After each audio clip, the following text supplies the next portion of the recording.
அஸ்ஸலாமு அலைக்கும் வரஹ்மத்துல்லாஹி வபரகாத்துஹு. ஏகேபி நியூஸ் முகநூலூடாக எம்மோடு இணைந்திருக்கின்ற நேயர்களை நாங்கள் வரவேற்றுக் கொள்கின்றோம். நேயர்களுக்காக நாங்கள் இன்று ஒரு முக்கியமான ஒரு வேளையிலே ஒரு முக்கியமான ஒரு அதிதியை நாங்கள் அழைத்திருக்கின்றோம். எனவே நாங்கள் நேரடியாக அதிகளிடம் நாங்கள் அழைத்து செல்கின்றோம். அஸ்ஸலாமு அலைக்கும் பிரதி அமைச்சர் சையத் அலி சாஹிர் மௌலானா அவர்களே. வலைக்கும் சலாம் வரஹ்மத்துல்லாஹி வபரகாத்து. சகோதரர் ஹாஷிம் அவர்களே.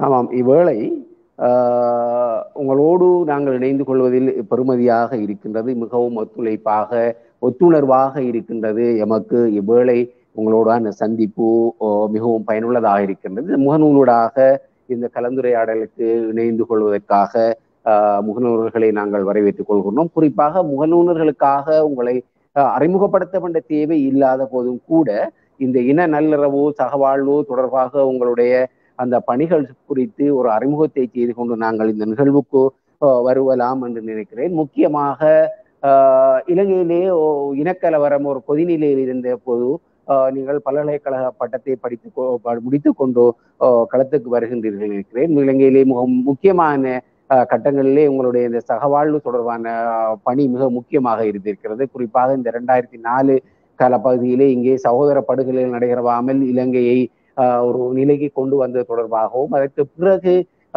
பல காலகட்டங்களிலே யுத்த காலத்திலே உங்களுடைய பணி மிகவும் ஒரு பெருமதியானதாக உணரப்பட்டிருக்கின்றது. குறிப்பாக தற்போதைய நிலையிலே நீங்கள் மிகவும் ஒரு ஒரு ஒரு தேவையான நேரத்திலே ஒரு தலையீடு உங்களுடைய மிகவும் பெருமதியானதாக இருக்கிறது. குறிப்பாக நீங்கள் சகவாழ்வு குறித்து இனங்களுக்கு இடையிலான உறவு குறித்து மிகவும் செயற்பட்ட அந்த பதிவுகள் இங்கே ஞாபகத்தில் கொள்ளப்பட வேண்டி இருக்கிறது. குறிப்பாக நான் நினைக்கின்றேன், இன ஒருங்கிணைப்பு சகவாழ்வு அரசாங்க மொழிகள் பிரதி அமைச்சராக இருந்திருக்கிறீர்கள், மீண்டும் அதன் இராஜாங்க அமைச்சராக இருந்திருக்கிறீர்கள்.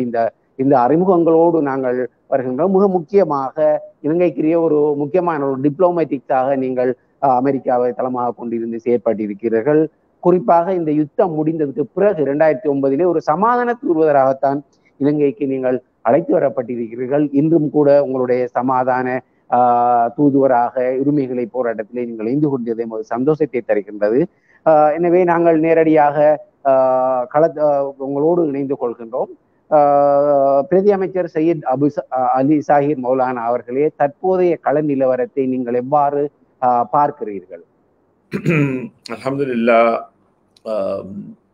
கடந்த காலங்களிலே பல இக்கட்டான சூழ்நிலைகள் எல்லாம் நாங்கள் முகம் கொடுத்து மிகவும் பொறுப்புணர்ச்சியுடன் நாங்கள் எல்லா விஷயங்களிலும் ஈடுபட்ட ஒரு நீண்ட பயணம் என்னோடு சம்பந்தப்பட்டிருக்கிறது.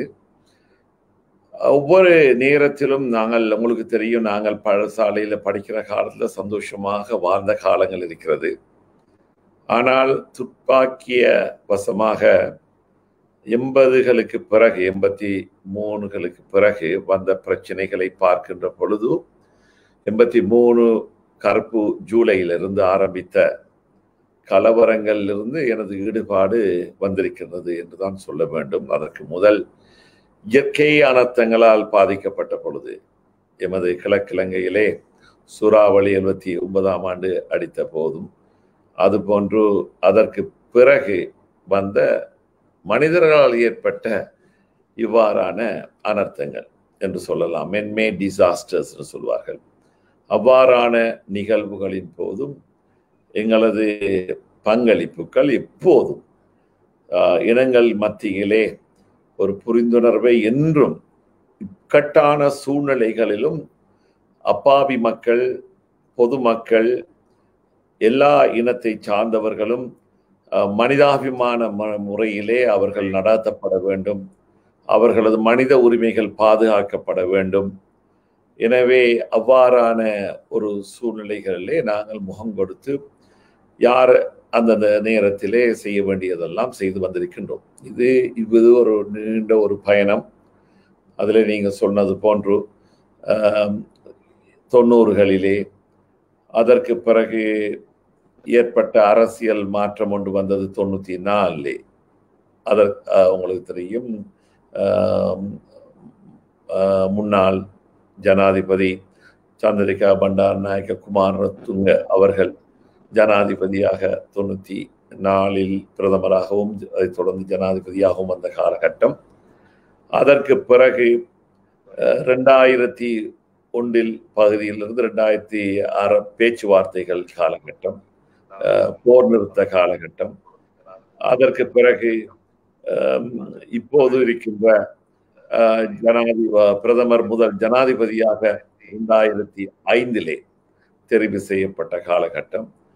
பேச்சுவார்த்தைகள் தொடர்ந்தாலும் 2006 விடுதலை புலிகள் பேச்சுவார்த்தைகள் இருந்து வெளியேறியதற்கு பிறகு ஏற்பட்ட நிலைமைகள் எல்லாத்தாலையும் மக்கள் பாதிக்கப்பட்டிருக்கின்றார்கள். எனவே இவ்வாறான சூழ்நிலைகள்லாம் மாறி யுத்தத்துக்கு பின்பு எமது நாட்டிலே மீண்டும் அபிவிருத்திகள் வந்து எல்லா மக்களும் சந்தோஷமாக வாழ்வதற்கு நல்லிணக்கம் முக்கியம் என்ற ஒரு அடிப்படையிலே நல்லிணக்கத்தை ஏற்படுத்துவதற்காக 2009க்கு பிறகு ஏற்பட்ட முயற்சிகள் அது எந்த அளவுக்கு வெற்றி அளிக்கின்றதோ வெற்றி அளிக்கவில்லையோ, ஆனால் அரசாங்க மாற்றங்களால் எந்த அளவுக்கு அவர்கள் அந்த நல்லிணக்கத்தை ஏற்படுத்துவதற்காக அந்த எல்லா அரசியல் தலைமைகளும் ஈடுபாட்டுடன் செயற்படுகின்றது நிலைமைகள் எவ்வாறு அதில் வெற்றி வந்தது, எவ்வளவு இங்கு பிரச்சனைகள் வந்தது, ஏன் இன்றும் நல்லிணக்கத்தில் நாங்கள் தொடர்ந்து வர முடியாமல் இருக்கின்றது, அதுக்கு ஏற்பட்டிருக்கின்ற சவால்கள் என்ன என்பதையெல்லாம் 2009க்கு பிறகு 2017 இருந்து எமது முஸ்லிம் மக்களுக்கு ஏற்பட்ட பிரச்சனைகள், 2014 இருந்து அல்காம பிரச்சனையிலிருந்து, தம்புள்ள பிரச்சனையிலிருந்து, அதுக்கு பிறகு வந்த பிரச்சனைகள், அதுக்கு பிறகு 2015 ஆட்சி மாற்றம் வந்து நல்லாட்சி மலர்ந்து நல்லிணக்கத்தை எல்லாம் நாங்கள் செய்ய வேண்டும் என்ற காலகட்டத்திலும் ஏற்பட்ட அம்பாறையில் ஏற்பட்ட பிரச்சனை, திகனையில் ஏற்பட்ட பிரச்சனைகள் மற்றும் உயிர்த்த ஞாயிறு பிரச்சனை, இவ்வாறு அதால் ஏற்பட்ட பிரச்சனைகள், இவ்வாறு எல்லா விஷயங்களையும் பார்க்கின்ற நேரத்திலே நல்லிணக்கம் சரியான முறையில் மாறி வருகின்ற அரசாங்கத்தில் உள்ளவர்களால் உண்மையிலேயே நல்லிணக்கத்தை அமுல் நடத்தக்கூடிய அந்த சரத்துக்களை பேணி பாதுகாத்து அதன் மூலமாக இலங்கையை உண்மையிலேயே ஒரு நிலைபெறான அபிவிருத்தியை நோக்கி கொண்டு செல்வதற்கும் இப்போது இந்த அரசாங்கத்தின் கொள்கையான இந்த அரசாங்கம் வந்தாலும் சுபீட்சம் என்று சொல்கின்றார்கள், சுபீட்சத்தை அடைவதற்காக ஒரு நிலைபெறான அபிவிருத்தியினூடாக உலக நாடுகள் எல்லாம் எதிர்பார்க்கின்ற அந்த அடிப்படையில் கொண்டு செல்வதற்காக முயற்சித்தாலும் 2020 ஆரம்பத்திலிருந்து இப்போது பேண்டமிக் உலகளாவ நாங்கள் முகம் கொடுக்கின்ற இந்த கொரோனா COVID-19 எந்த அளவுக்கு நாங்கள் பாதிக்கப்பட்டிருக்கின்றோம் என்ற நிலை வரை நாங்கள் பார்த்தால், அதிலும் இப்போது கடந்த கால எல்லா விஷயங்களையும் விட இப்போது நாங்கள் முகம் கொடுக்கின்ற விஷயம் மிகவும் ஒரு மனக்குமுறல்களை ஏற்படுத்தியிருக்கின்ற, மன பாதிப்புகளை ஏற்படுத்தியிருக்கின்ற ஒரு விஷயமாக வந்துவிட்டது.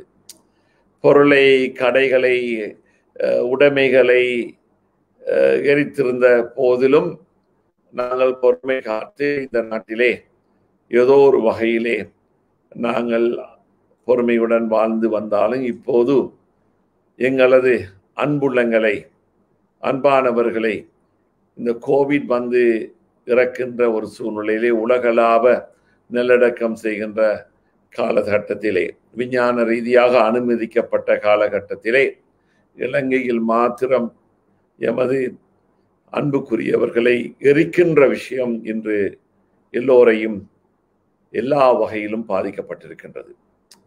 நாங்கள் உங்களுக்கு தெரியும், எங்களது நம்பிக்கையின்படி நாங்கள் எங்களது மண்ணறையிலே உலகத்திலிருந்து மண்ணறைக்கு கொள்கின்ற நேரத்தில் நாங்கள் மீண்டும் எழுப்பப்படும் நாளை வரை நாங்கள் அந்த கபூர்களிலே எங்களது பெற்றோர்களோ எங்களது மூதாதையர்களோ மற்ற நாங்களோ இறந்து கபூரில் இருக்கின்ற போது அந்த கபூர் வெளிச்சமாக விசாலமாக இருந்து எங்களை பாதுகாக்கப்பட வேண்டும் என்ற அடிப்படையெல்லாம் நாங்கள் பிரார்த்தனை செய்பவர்கள். இப்போது அந்த மன்னரையே அந்த கபூர்களே எங்களுக்கு மறுக்கப்படுகின்ற ஒரு மாபெரும் துரோகம், ஒரு பெரிய ஒரு அடக்குமுறையை நாங்கள் முகம் கொடுத்து கொண்டிருக்கின்றோம்.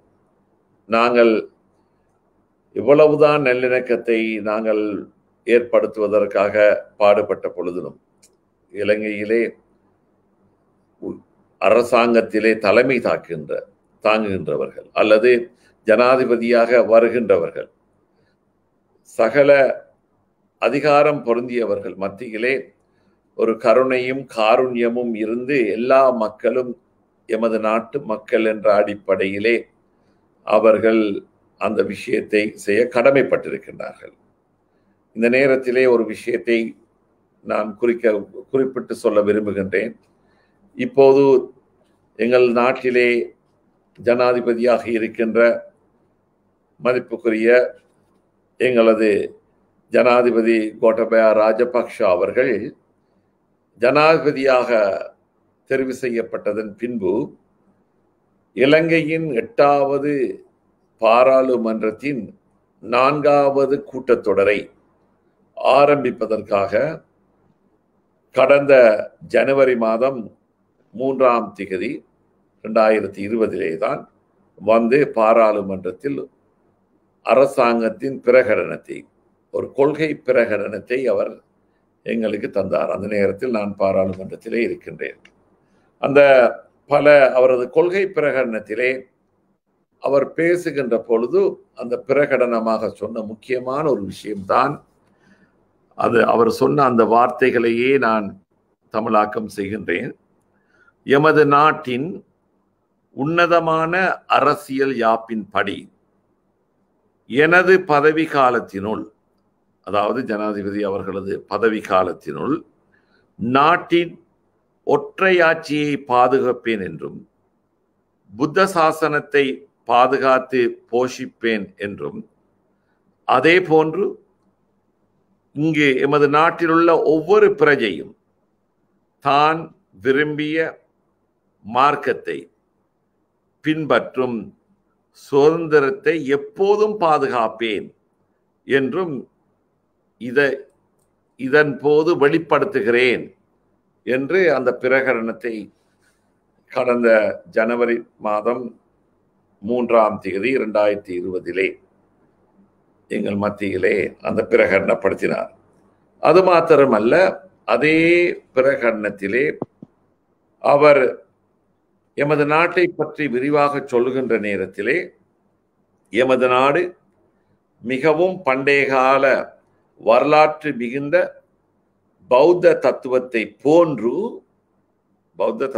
போன்று உலகினால் ஏற்றுக்கொள்ளப்பட்ட பல மார்க்க மத கற்கைகளினால் போஷிக்கப்பட்டு சமூகம் வாழும் நாடாகும். எனவே எமது விழுமியங்களையும் கலாச்சாரங்களையும் எல்லா மத சார்பான அனுஷ்டானங்களையும் எப்போதும் பாதுகாக்க வேண்டும், அது எங்களது கடமை என்று அவர் அந்த உரையிலே தெளிவாக சொன்னார். இதுதான் முக்கியம். நீங்கள் ஆரம்பத்திலே என்னிடம் சொன்னீர்கள், நீங்கள் நல்லிணக்க அமைச்சராக இருந்த பொழுது எந்த அளவுக்கு ஆர்வத்துடன் நல்லிணக்கத்தை பேணுவதற்காக நாங்கள் உழைத்தோம் என்பது. நாங்கள் நல்லிணக்கத்தை எப்போதும், அந்த பதவியில் இருந்தாலும் சரி இல்லாவிட்டாலும் சரி, எங்களது அன்றாட வாழ்க்கையிலே நல்லிணக்கத்தை ஏற்படுத்துவதற்கு, நாம் வாழ்கின்ற இந்த நாடு பல இன பல மத அல்லது பல மொழிகள் பேசுகின்ற ஒரு எல்லா கலாச்சாரங்களையும் பொருந்திய ஒரு நாடு. எங்களது ஜனாதிபதி அவர்கள் சொல்லியபடி இவ்வாறு உலகத்தால் எல்லா நாடுகளிலும் போஷிக்கப்படுகிற, குறிப்பாக இஸ்லாமிய மார்க்கம் என்பது கிறிஸ்தவ மார்க்கம் என்பது, இந்து மார்க்கம் என்பது, பௌத்த என்பது, இவை அனைத்துமே மிகவும் எல்லோராலும் எல்லா நாடுகளிலும் எல்லா கலாச்சாரங்கள் விழுமியங்கள் ஓடு உள்ள அப்பாறான 4 முக்கியமான இந்த மக்கள் வாழ்கின்ற போஷிக்கின்ற அந்த நம்பிக்கையில் வாழ்கின்ற மக்கள் எந்த அளவுக்கு நல்லிணக்கத்துடன் ஒருத்தர் மதித்து வாழ வேண்டும் என்ற அந்த பண்பாடுகளுடன் வாழ வேண்டும் என்ற அடிப்படையில் நாங்கள் எப்போதும் மிகவும் கரிசனையுடன் வாழ்பவர்கள். எங்களுக்கு பல சவால்கள் வந்த போதும் இந்த நாட்டின் இறைமையை பாதுகாப்பதற்காக எமது சமூகத்தை போன்று பல பிரச்சனைகள் மத்தியிலும் தியாகம் செய்தவர்கள் இந்த நாட்டிலே யாரையும் நான் சொல்ல முடியாது. அந்த அளவுக்கு நாங்கள் கிழக்கிழங்கையில் எல்லாம் வடக்கிலே எங்களது மக்கள் பலாத்காரமாக அனாதைகளாக அங்கு இனச்சுத்திரிகை உலகத்திலே பொஸ்னியாவிலே நடப்பதற்கு முதல் 1990 கடைசி பகுதியிலே நமது நாட்டில் இணை சுத்திகரிப்பு வடக்கிலிருந்து மக்கள் வெளியேற்றப்பட்ட அவ்வாறான சூழ்நிலைகளிலும் பொறுமை காத்து இந்த நாட்டுக்காக நாங்கள் நாட்டின் இறைமைக்காக எவ்வளவு தியாகங்கள் செய்தவர்கள் என்பதை அனைவரும் அறிந்த விஷயம். அப்படிப்பட்ட இந்த சமூகத்துக்கு இந்த நாட்டின் இறைமைக்கு எந்த விதமான அச்சுறுத்தல்களும் எங்களால் ஏற்படாது என்று தெளிவாக தெரிந்தும் வேண்டுமென்றே எங்களை இவ்வாறான நிற்கதியான நிலைகளிலும் இக்கட்டான நிலைகளிலும் எங்கள் மக்களுக்கு கஷ்டங்களை தந்து இவ்வாறான பாதிப்புகளை ஏற்படுத்துகின்ற சில துவேஷம் கொண்டவர்களது நிகழ்ச்சி நிரலில் ஏன் இந்த அரசாங்கம் மாட்டிக்கொண்டு அவர்களது கடமையை செய்ய தவறுகின்றார்கள் என்பதுதான் இப்போது இருக்கின்ற பிரச்சனை. நிச்சயமாக அவருக்கு தேவையில்லை. ஆமாம், பிரதி அமைச்சர் அவர்களே, 2009 நீங்கள் என்னுடைய பிரதமர் மஹிந்த ராஜபக்ச அவர்களுடைய அழைப்பை ஏற்று இலங்கைக்கு ஒரு சமாதான தூதுவராக வந்தீர்கள். உங்களுடைய வருகையை எல்லோரும் கொண்டாடி இருந்தார்கள். அதற்கு பிறகு யுத்தம் முடித்ததுக்கு பிறகு முஸ்லிம்கள் மீதான வன்முறைகள் இந்த நாட்டிலே படிப்படியாக அதிகரித்திருந்து 2019 ஈஸ்டர் தாக்குதலை தனது உச்சத்தை தந்தது. இப்போது கிடைத்த இந்த கொரோனா முஸ்லிம்களை பழிவாங்குவதற்காக ஆகாயத்திலிருந்து ஒரு கிடைத்த அமிர்தமாக பௌத்த மேலாதிக்கவாதிகளால் பார்க்கப்படுகிறதா என்ற ஒரு ஒரு ஒரு ஒரு ஒரு சந்தேகம் இருக்கின்றது. இந்த வளமையாக தங்களுடைய உறவுகளை இழந்தவர்கள் அந்த துக்கத்தை அனுஷ்டிக்க முடியாத ஒரு நிலை, அதையும் விட பாரமான ஒரு துக்கம், அவர்களுடைய சடலங்கள் எரிக்கப்படுகின்றது, ஒரு கவலை இருக்கின்றது. அதையும் தாண்டி அவர்கள் துக்கம் கொண்டாட முடியாமல் வீட்டிலே தனிமைப்படுத்துகின்ற ஒரு அகோர நிலையை சந்திருக்கிறார்கள். இந்த நிலையை நீங்கள் எப்படி பார்க்கிறீர்கள்? எனது பார்வை, உங்களது பார்வை எல்லாமே ஒரே மாதிரி தான் இருக்கின்றது. இதெல்லாம் எந்த வகையிலும் எங்களால் ஏற்றுக்கொள்ள முடியாத ஒரு விஷயம். ஏனென்றால் எங்களது அன்புள்ளங்களை, அந்த உடல்களை தீக்கி இரையாக்குகின்ற விஷயத்தை நாங்கள் யாரும் சகித்து கொள்ள முடியாது. அது எங்களது மார்க்கத்தின் அடிப்படையில் அது ஹராம். எந்த ஒரு உயிர் பிராணிகளையோ யாரையும் நாங்கள் தீயின் மூலமாக அழிப்பது என்பது, அதாவது உயிரோடு கொல்லுவது போன்று, இறந்ததுக்கு பிறகு கூட உயிரோடு கொல்வதற்கு சமனாகத்தான். ஏனென்றால் நாங்கள் எங்களது உடல்களை, மையத்துக்களை, ஜனாசாக்களை இவ்வளவு கௌரவமான முறையிலே நாங்கள் நல்லடக்கம் செய்வது என்பது அது எங்களுக்கு தெரியும். மற்ற மக்கள் கூட அதை, பௌத்த மக்கள் கூட அதை மிகவும் மதித்து பார்த்த ஒரு காலம் இருக்கின்றது. ஏனென்றால் நாங்கள் எப்படிப்பட்ட ஒரு அரசனாக இருந்தாலும் சரி, சாதாரண ஒரு மனிதராக இருந்தாலும் சரி, ஏழை பணக்காரன் என்ற பேதம் இல்லாமல் எல்லோரும் ஒரே அடிப்படையிலே அந்த மையத்துக்களை, நாங்கள் ஜனாசாக்களை குளிப்பாட்டி கஃன் இட்டு நாங்கள் அங்கு பள்ளிவாசல்களிலே தொழுது, அதற்கு பிறகு கபூரிலே நாங்கள் நல்லடக்கம் செய்து எவ்வாறான முறையிலே, அந்த கௌரவமான முறையிலே நாங்கள் செய்வது வழக்கம். இப்போது ஒரு மையத்து இறந்து விட்டால், நேற்று முந்த நாள் நாகோட ஆஸ்பத்திரியிலே 2 மையத்துக்களை கடந்த 22ஆம் தேதி மகரிபு நேரத்திலே, கடந்த செவ்வாய்க்கிழமை கொண்டு செல்கின்ற அந்த காட்சியை அதிகமான பேர் பார்த்தார்கள். அவர்களது குடும்பங்கள் அழுதார்கள். கொட்டு மலையிலே அந்த பிரேத அறைக்கு முன்னால் அவசரமாக இந்த பெட்டியை கொண்டு அவர்கள் கேட்டார்கள், எங்களுக்கு தொழுது போட்டு கொண்டு போங்கள் என்று.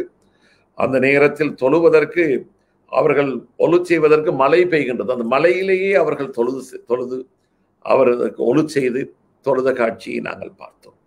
அவ்வாறான ஒரு நல்ல அவர்கள் எல்லாம் சொர்க்கவாளியாக ஆகட்டும் இன்ஷா அல்லாஹ். அவர்கள் தான் நேரடியாக அவர்களுக்கு ஜன்னத்துல் ஃபிர்தௌஸ் கொடுக்கக்கூடிய அந்த நிலைமைகளை எல்லாம் அன்று பார்த்தோம். என்றால் அவர்கள் அங்க நீங்கள் ஒழுவெடுப்பதற்கு முதல் எங்களுக்கு நேரம் இல்லைன்னோ மழை பெய்யுது, உடனே அவிடத்தையே அந்த இதிலேயே அவர்கள் ஒலு செய்கின்றார்கள். அவ்வாறான ஒரு நிலைமையை அந்த நிதர்சனமாக கண்ணால் கண்டோம்.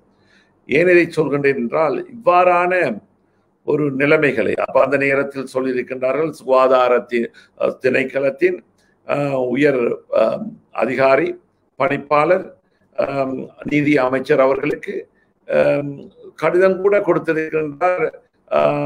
இப்போது ஒரு தீர்வு, எங்களது எக்ஸ்பர்ட் கமிட்டி ஒரு தீர்வு எடுக்கும் வரை நாங்கள் அவர்களது பிரேதங்களை நாங்கள் குளிரறையில் வைத்து பாதுகாக்கவும் முடியும் என்றால் நீங்கள் குளிரறை உள்ள கண்டெய்னரை கூட எடுத்து தாருங்கள் என்று கடிதம் மூலமாக கொடுத்த நேரத்திலும் அவ்வாறு இருக்கத்தக்க இவர்கள் இந்த மையத்துக்களை அதுவரை நீங்கள் வருகின்ற மையத்தொண்டையும் நாங்கள் எரிக்க மாட்டோம் என்ற அந்த புரிந்துணர்வை ஏற்றுக்கொண்டு செய்த விஷயத்தின் மத்தியிலே அவர்கள் அந்த மையத்துக்களை எரிப்பதற்காக கொண்டு செல்கின்றார்கள். ஏன்னா குறிப்பா இந்த வேங்கலை சேர்ந்த அந்த அன்புக்குரிய சகோதரர் ஒரு மிகவும் அன்பாக நல்ல ஒரு மனிதராம். அவரது மனைவியும் மகளும் அந்த களுத்துறை மாவட்டத்திலே இப்போது எல்லா ஊர்களும் முடக்கப்பட்டு லாக்டவுன் முடக்கப்பட்டு அவரது மனைவி மகள் எல்லாம் சிகிச்சைக்காக குவாரண்டைன் சென்டருக்கு அனுப்பப்பட்ட காலகட்டத்திலே அவர்களாவது வந்து பார்ப்பதற்காவது அவகாசம் தாருங்கள் என்றெல்லாம் கேட்டபொழுது எந்த விதமான காரணியம் பார்க்காமல் அவர்கள் அந்த பெட்டிகளை கொண்டு போகின்ற காட்சி 2 மையத்து. அது போன்று நேற்றும் 2 மையத்து, அதுவும் களுத்துறை மாவட்டத்திலே, இன்று காட்டோவிட்டையிலே, இன்று அழுத்கமையிலே இன்னொரு மையத்து. அதுபோல இவர்கள் எல்லாம் வீட்டிலே இருந்து வயோதிப ஒரு சூழ்நிலையில் இறப்பவர்களையும் COVID-19 இறக்கின்றார்கள் என்று PCR டெஸ்ட் பாசிட்டிவ் என்று சொல்கின்றார்கள். உங்களுக்கு தெரியும், கடந்த இந்த டிசம்பர் மாதம் 8ஆம் தேதி என நினைக்கிறேன், ஒரு 20 நாள் குழந்தையை அவர்கள் எந்த அளவுக்கு அந்த லேடி ரிஜ்வே ஹாஸ்பிட்டலிலே அந்த பிள்ளை அந்த இரவு காய்ச்சல் சாதாரண ஒரு காய்ச்சல் இதாக பிள்ளையை கொண்டு போன நேரத்திலே ஒரு பேனடோல் தான் கொடுத்தார்களாம். கொடுத்து போட்டு அங்கே இன்னொரு டாக்டர் கொடுத்து அங்கே கொண்டு போகிற நேரத்திலே அவர்கள் ஆஸ்பத்திரியில் ஐசியூவில் வைத்துவிட்டு காலையில் அவர்கள் 5 மணிக்கு அழைக்கின்ற நேரத்திலே பிள்ளை இறந்து விட்டது. அது PCR டெஸ்டிலே பாசிட்டிவ் என்று சொல்கின்றார்கள். ஆனால் அந்த பிள்ளையை அவர்கள் கொடுக்கிற பெற்றோர்கள் தாயும் தகப்பனுக்கும் நெகட்டிவ், அவர்களுக்கு COVID-19 இல்லை என்று அங்கு காட்டப்படுகிறது. அந்த 20 நாள் குழந்தை அந்த தாயின் மடியிலே வளர்ந்த குழந்தை, அவரால் பாலூட்டப்பட்ட குழந்தை, அந்த குழந்தைக்கு எவ்வாறு PCR டெஸ்ட், அதுவும் ஆன்டிஜென் டெஸ்டை எடுத்துவிட்டு PCR டெஸ்ட்க்கு ஒரு அவகாசம் தாருங்கள் என்று அந்த குழந்தை சார்பாக அந்த பெற்றோர்கள் அழுகின்றார்கள், கேட்கின்றார்கள். ஆனால் அவர்கள் பதற அந்த சந்தர்ப்பத்தை வழங்காமல் அன்று அந்த பச்சிலம் பாலகனை கூட எரித்தார்கள். இது இவ்வாறு நடக்கின்றது. இன்று கூட இப்போது கூட உங்களிடம் பேச வருவதற்கு முதல் உங்களது பகுதியைச் சேர்ந்த அட்டாளைச்சேனை சகோதரர் மாஹிர் இன்று மட்டக்களப்பு தேசிய ஆஸ்பத்திரியில் டீச்சிங் ஹாஸ்பிட்டலிலே அந்த இறந்திருக்கின்றார். அங்கு அவருக்கு பாசிட்டிவ் என்று சொல்லப்படுகிறது. அவரை கூட உடனடியாக சில நடவடிக்கைகள் எடுப்பதற்காக செய்ய பார்க்கின்றார்கள். நாங்கள் அந்த விஷயத்திலே இப்போது பேசிக்கொண்டிருக்கிறோம். இது சம்பந்தமாக சுகாதார பணிப்பாளர் டைரக்டர் ஜெனரல் ஹெல்த் சர்வீஸை தொடர்பு கொண்டு வருகின்றோம். எனவே ஏதாவது ஒரு ஏற்பாடுகள் பண்ணி இந்த விஷயத்திலே ஏற்பாடு பண்ணுங்கள் என்ற அடிப்படையில், ஏனென்றால் அவ்வாறான ஒரு நிலையிலே நாங்கள் அந்த நேரத்தில் தான் உங்களிடம் பேசிக்கொண்டிருக்கிறேன். இப்போ இப்போ எனக்கு ஒவ்வொரு நாளும் இந்த சகோதரர்கள் ஒவ்வொரு பகுதிகளிலும் இருந்து, களுத்துறையில் இருந்து, அலுத்கமையிலிருந்து, காட்டோவிட்டையிலிருந்து, கிழக்கிழங்கையில் எல்லா பகுதிகளிலும் இருந்து என்னுடன் தொடர்பு கொண்டிருக்கின்றார்கள். இதை நாங்கள் அன்றாடம் ஒவ்வொரு நேரத்திலும் உரியவர்களிடம் பேசி கதைத்து பார்க்கின்றோம். காலியில் கரப்பட்டிய ஆஸ்பத்திரியில் கூட ஒரு சகோதரர் இறந்த பொழுது அதை கோர்ட்டில் கூட அவர்கள் சொன்னார்கள், இவ்வாறான ஒரு கடிதம் இருக்கின்றது, எனவே அந்த கடிதத்தின் படி அவகாசம் தாருங்கள், குளிரறையில் வையுங்கள். எனவே உடனே அந்த கோர்ட்டு கூட சொல்லியிருக்கிறது, இதை நாங்கள்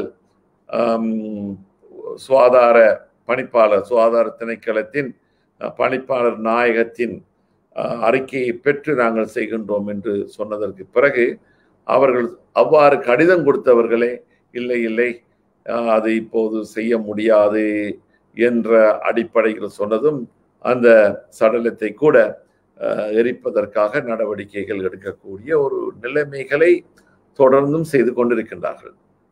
இவ்வாறான சூழ்நிலைகள் தான் சகோதரர் ஹாஷிம் அவர்களே, நாங்கள் எங்களது அமைதி போராட்டத்தை கூட நாங்கள் ஆரம்பித்தோம். எங்களது அந்த குழந்தையின் பிரச்சனைக்கு பிறகு நாங்கள் ஸ்டாப் ஃபோர்ஸ் கிரிமேஷன் என்ற அடிப்படையில், என்றால் பலாத்காரமாக இப்போது செய்ய ஆரம்பித்திருக்கின்றார்கள். பலாத்காரமான முறையிலே இவர்கள் எரியூட்டல் காரியத்தை இன்று செய்கின்றார்கள். இந்த விதமான உங்களுக்கு தெரியும், வைத்திய துறையில் இருப்பவர்கள் இவ்வளவு அன்புடன் ஆதரவுடன் அந்த விஷயங்களை கையாள வேண்டும் என்பதுதான் நாங்கள் பார்த்த விஷயம், நாங்கள் எதிர்பார்க்கின்ற விஷயம். ஆனால் மிகவும் கடின போக்குடன் இவர்கள் நடக்கின்ற இந்த சூழ்நிலையை பார்க்கின்ற பொழுது, ஏனென்றால் அவர்களுக்கே தெரியும், அந்த வைத்தியர்களுக்கே நன்றாக தெரியும், உலகளாவ விஞ்ஞான ரீதியாக உலக சுகாதார நிறுவனத்தின் ஊடாக மிகவும் கவனமான முறையிலே கொடுக்கப்பட்ட வழிமுறைகள், கைட்லைன்ஸ்கள் எமது அமைச்சுக்கு அறிவிக்கப்பட்டு மார்ச் மாதம் பகுதியிலே அடக்கலாம், நல்லடக்கமும் செய்யலாம், மற்றவர்கள் விரும்பியவர்கள் எரியூட்டலாம் என்ற அந்த ஒரு செக்குலர் இருக்கத்தக்க, அவர்களது டைரக்டர் ஜெனரல் ஹெல்த் சர்வீஸ் அவர்களது வெப்சைட்டிலே இருக்கத்தக்க முதலாவது மையத்தை நீர்கொழும்பிலே ஜமால்தீன் அவர்களது மையத்தை அவர்கள் அதுவும் பலாத்காரமாகத்தான் குடும்பம் உறுப்பினர்களது சம்மதம் இல்லாமல் இரவோடு இரவாக அவர்கள் எரித்தார்கள். அன்று இரவு முதல் நான் எனது இந்த பிரச்சனையை நான் ஆரம்பித்தேன். இதற்காக வேண்டி இது மார்ச் 29 அதற்கு பிறகு எல்லா மட்டத்திலும் பிரதமரை சந்திக்கும், சுகாதார அமைச்சர்களை சந்திப்பது, சுகாதார அதிகாரிகளை சந்திப்பது, கோர்ட்டுக்கு சென்றோம், உயர் நீதிமன்றத்துக்கு சென்று எங்களது அடிப்படை உரிமை மீறப்படுகின்றது என்ற அடிப்படையில் நாங்கள் மே மாதம் எங்களது கோர்ட்டுக்கு நீதிமன்றத்துக்கு சென்று இந்த கடந்த டிசம்பர் 2ஆம் தேதி எங்களுக்கு வந்த தீர்ப்பை நீங்கள் அறிந்திருப்பீர்கள். இவ்வாறு எல்லா வகையிலும் இன்று இவ்வாறான இக்கட்டான ஒரு சூழ்நிலை ஏற்பட்டிருக்கின்றது.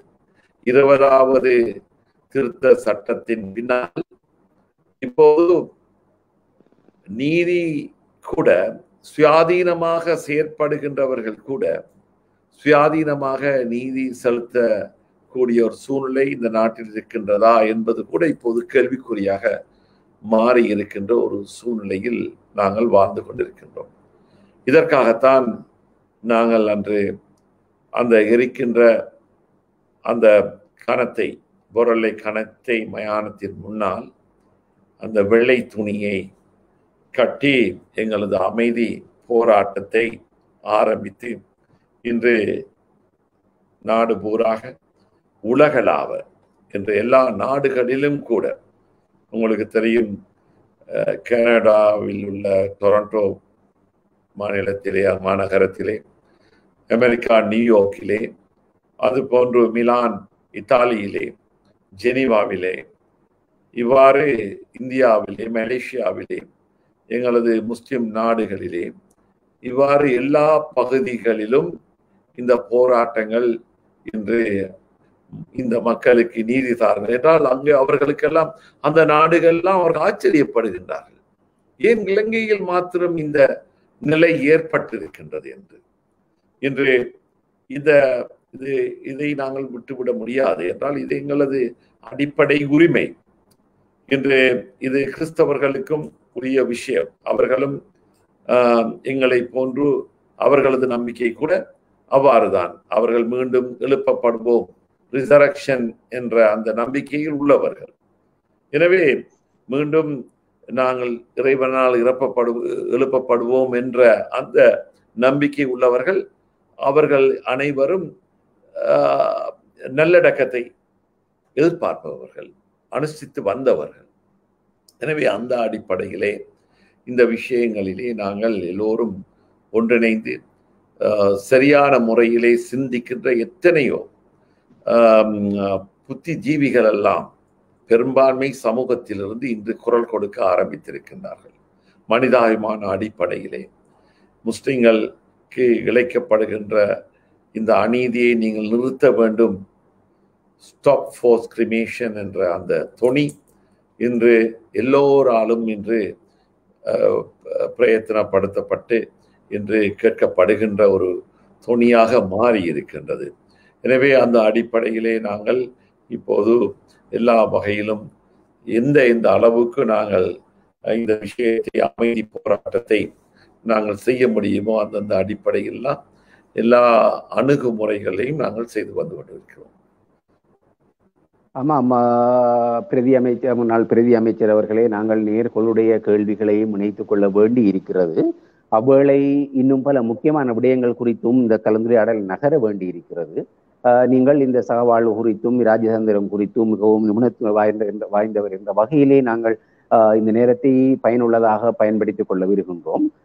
குறிப்பாக யுத்தத்துக்கு பிந்தைய இலங்கையை பொறுத்தளவிலே முஸ்லிம் சமூகத்தின் மீது தொடர்ச்சியான வன்முறைகள் அரங்கேறுவதாகத்தான் காண்கின்றோம். குறிப்பாக இந்த ஜனாசா எரிப்பு அதன் உச்சத்திலே இருக்கின்றது. மாட்டு இறைச்சி மீதான தடை மற்றும் முஸ்லிம் தனியார் சட்டம் மீதான சில போக்குகள் இன்னும் எங்களுக்கு ஒரு நிச்சயமில்லாத எதிர்காலத்தை தோற்றுவிக்கின்றன. இவ்வாறான சூழலிலே முஸ்லிம் சமூகத்துக்கு இருக்கின்ற தெரிவுகள் என்ன என்பதாக நீங்கள் கருதுகிறீர்கள்? எங்களது சமூகத்தின் அதாவது இப்போது என்னை பொறுத்தவரையில் நான் செய்கின்ற விஷயம், அது எல்லோரும் செய்ய கடமைப்பட்டிருக்கிறோம். நாங்கள் எந்தெந்த பகுதிகளிலே நாங்கள் வாழ்கின்றோமோ அல்லது எங்களுக்கு எந்தெந்த தொடர்புகள் எங்கெல்லாம் இருக்கின்றதோ, குறிப்பாக எங்களது ஏனைய மற்ற நம்பிக்கை உள்ள சகோதரர்கள் பெரியோர்களுடன் அவர்களுடன் நாங்கள் அந்த நட்புறவு மூலமாக நல்லிணக்கத்தை ஏற்படுத்தக்கூடிய வழிமுறைகளை, அதாவது எங்களது நம்பிக்கையில் உள்ள விஷயங்களை தெளிவாக செயற்படுத்தலாம், சொல்லலாம், கதைக்கலாம். அந்த அபாரான முறை மூலமாக ஒரு உணர்வை, என்றால் நிறைய பொய் பிரச்சாரங்கள் எங்களை பற்றி கட்டவிழ்த்தப்பட்டிருக்கிறது. ஒரு அரசியல் ரீதியான அடைவுகளை இவர்கள் வெற்றி பெறுவதற்காக, உங்களுக்கு தெரியும், கடந்த நவம்பர் மாதம் 2019 நடந்த அந்த ஜனாதிபதி தேர்தலிலே அதை வெல்லுவதற்காக சிறுபான்மையின மக்களது வாக்குகள் இல்லாமலே அவர்கள் பெரும்பான்மை சமூகத்தின் ஊடாக இதை பேசலாம் என்பதற்காக நான் இப்போது எங்களது பெட்டிகலோ டீச்சிங் ஹாஸ்பிட்டல் டைரக்டர் அவர்களிடம் பேசிவிட்டு வருகிறது. Hello, good evening doctor. என்னென்றால் இன்றைக்கு நான் கேள்விப்பட்டேன் என்னென்றால் அந்த மாஹிர் என்று ஒரு 56 years old அட்டாளச்சேன பேஷண்ட் உங்களோட ஹாஸ்பிட்டல்ல இறந்துட்டாரு. என்ன நடக்குது அம்மா? அது நாங்க இந்த ஆர்டிடிஎஸ் கூட அவங்களுக்கு இன்ஃபார்ம் பண்ணினாங்க. ஆமாம். பிறகு அவங்களுக்கு கூட நம்ம பெறையில, அதனால நாங்க ஒரு நாளைக்கு ஒரு இன்குவெஸ்ட் போடுவோம் யோசிச்சிருக்கோம். இன்குவெஸ்ட் இன்னும் நடக்கல. ஓகே. இல்ல என்ன டயக்னோசிஸ் கிளியர் என்றபடியா சார் இன்குவெஸ்ட் போடல. ஆமா. அப்ப நீ இப்ப வராதபடியா அந்த வியூ பண்ணத்தானே வரும் போடி. ஓகே. வராதபடியா ஒரு இன்குவெஸ்ட் போடுறதுக்கு வந்து யோசிச்சிருக்கோம். Cause of death already declared. ஆம் சார். ஓகே. அப்ப இன்குவெஸ்ட் நாளைக்கு நடத்துறீங்க. நாளைக்கு போடுவோம். ஓகே. ஆனா அதே நேரத்துல இப்ப அன்றைக்கு டைரக்டர் ஜெனரல் ஹெல்த் சர்வீசஸ் சில அறிவிச்சிருக்கிறாரு, சில மையத்துக்களை அதாவது இயல்பான அளவுக்கு கூடல வைத்திருக்கலாம். அவங்களும் எக்ஸ்பர்ட் கமிட்டி ரிப்போர்ட் வரும் வரையும் சில ஏற்பாடுகள் பண்ணலாம் என்று சில ஹாஸ்பிட்டல்ல அந்த இன்ஸ்ட்ரக்ஷன் நடந்து கொண்டிருக்குது. அதையும் கொஞ்சம் வெரிஃபை பண்ணிக்கொள்ளுங்களே. அதையும் வெரிஃபை பண்ணிக்கொள்ளுங்க. நானும் டைரக்டர் ஜெனரல் ஹெல்த் சர்வீஸுக்கு அறிவிச்சிருக்கிறேன். இப்போ இயல்பான அளவுக்கு அதையும் வெரிஃபை பண்ணீங்கன்றால் அது கொஞ்சம் பார்த்து செய்யறது. இப்ப எல்லார குடும்பங்களோட மனநிலைகள் உங்களுக்கு தெரியும் தானே டாக்டர். எனவே அந்த அடிப்படையில நாங்க இதை கவனிக்கணும்.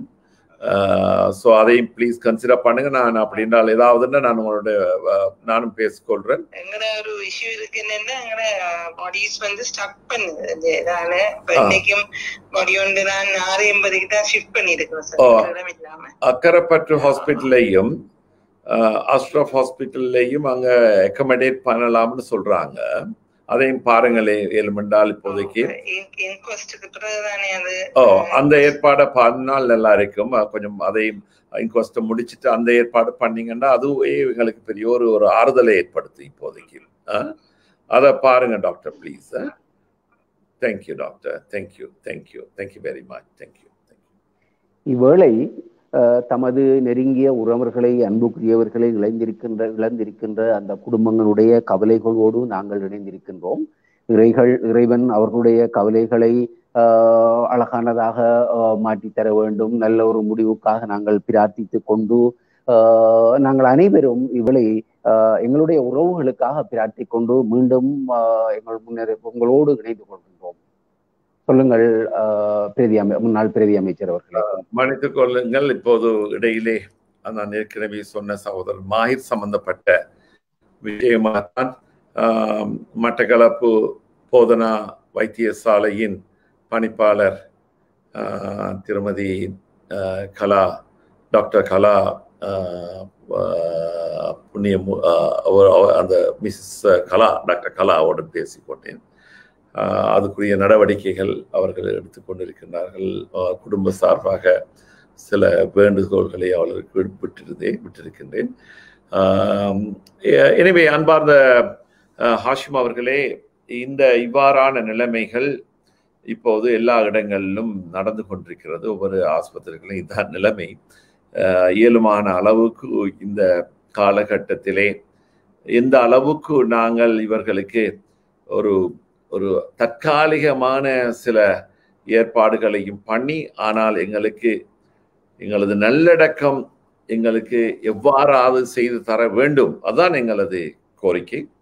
இது உலகளாவ எல்லோரும் இன்று அழுத்தங்களை கொடுக்கக்கூடிய ஒரு நிலைமை வந்துவிட்டது. இன்று ஐக்கிய நாடுகள் சபை உட்பட இன்று உலக மனித உரிமை சபை, எமது நாட்டின் மனித உரிமை சபை மற்றும் பொது மன்னிப்பு சபை என்று சொல்லப்படுகின்ற எம்னெஸ்டி இன்டர்நேஷனல், இவ்வாறு எல்லா நாடுகளின் தலைவர்கள் மற்றும் முஸ்லிம் நாடுகளின் ஒன்றிணைப்பு சார்ந்த நாட்டு செயலாளர், அதுபோன்று ஐரோப்பிய யூனியன் என்று சொல்லப்படுகின்ற ஐரோப்பிய ஒன்றியம், இவ்வாறு பலரும் அரசாங்கத்திடம் இதை கேட்டுக்கொண்டிருக்கின்றார்கள். முஸ்லிம்களுக்கு நல்லடக்கம் செய்யப்படுகின்ற ஏற்பாட்டை நீங்கள் கொடுக்க வேண்டும். ஏனென்றால் இது எந்த ஒரு காரணத்தாலும் இது அவர்களது அடிப்படை உரிமையை நீங்கள் மறுக்கக்கூடாது என்ற அடிப்படையிலே இன்று அந்த விஷயங்கள் உணர்த்தப்பட்டு கொண்டிருக்கின்றது. அந்த உணர்வுகளை நாங்களும் எங்களது மக்கள் மத்தியிலே, பொதுமக்கள் மத்தியிலே, பெரும்பான்மை சமூக மத்தியிலே, பெரும்பான்மை சமூகத்தை வழிநடாத்துகின்ற துறவிகள் மத்தியிலே நாங்கள் எடுத்து கூறி அவர்களது புரிந்துணர்வை நாங்கள் பெற்றுக்கொண்டு அரசாங்கம் எந்த ஒரு குறிப்பிட்ட ஒரு குழுவினால், அதாவது நல்லிணக்கத்தை பாதிக்கின்ற, ஏற்கனவே நீங்கள் சொன்ன அடிப்படையில் அது பெரிய ஒரு பெரும்பான்மையும் அல்ல. என்னால் இவர்கள் தேர்தலில் வெற்றி பெறுவதற்காக, பெரும்பான்மை வாக்குகள் எடுப்பதற்காக பிழையான கருத்துக்களை அவர்கள் தெரிவித்திருந்தாலும் பொதுமக்கள் மத்தியிலே அந்த விஷயங்களை உணர்த்துகின்ற நேரத்தில் அவர்கள் ஏற்றுக்கொள்கின்ற பெரும்பான்மை சமூகம் இருக்கின்றது. இப்போது அது வந்து கொண்டிருக்கிறது. அதற்காண்டிதான் நாங்கள் இவ்வாறான விழிப்புணர்ச்சி, கவன ஈர்ப்பு, அமைதியான இந்த அகிம்சை போராட்டத்தை இந்த வெள்ளை துணிகள் மூலமாக நாங்கள் உணர்த்தி கொண்டிருக்கின்றோம் நாடளாவ. அதில் அவர்களும் பங்கேற்றுக் கொண்டிருக்கின்றார்கள்.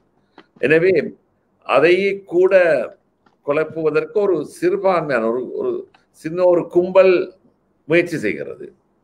எனவே அந்த முயற்சிகளை கூட பெரும்பான்மை சமூக மக்கள் இன்று ஏற்றுக்கொள்ளாமல் அரசாங்கத்துக்கும் நீங்கள் இதை இந்த மக்களுக்கு கொடுக்கின்ற அந்த உரிமையை பாதுகாருங்கள், மக்கள் இது சம்பந்தமாக உங்களுடன் அரசாங்கத்துடன் இருக்கின்றார்கள் இந்த தீர்வுகளுக்கு என்ற ஒரு ஏற்பாடுகளிலும் இப்போது பல முக்கியமான பிரமுகர்கள், டாக்டர்கள் எல்லாம் வந்து இந்த விஷயங்களை உணர்த்தி கொண்டிருக்கின்றார்கள். குறிப்பாக இலங்கையை பொறுத்தவரையிலே நாங்கள் சொல்லக்கூடிய விஷயம்தான் ஆரம்பத்திலேயே இந்த இவர்களது வியட்கம ஊடாக உள்ள ஒரு சில டாக்டர்கள் கூட இவர்களது வெற்றிக்காக பாடுபட்டவர்கள். அவர்கள் ஒரு சிலரை தவிர பெரும்பான்மையான பலர் என்று எந்த ஒரு காரணத்தை இட்டும் விஞ்ஞான ரீதியாக இவர்கள் சொல்லுகின்ற காரியங்கள் எந்த உண்மையும் இல்லை.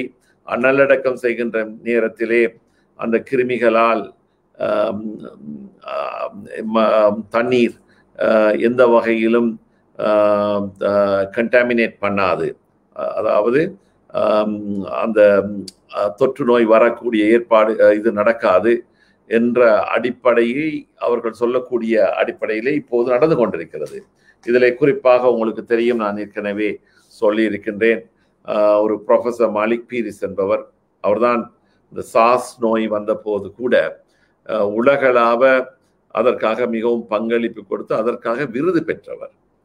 அவர் திட்ட தெளிவாக சொல்லி இருக்கின்றார்.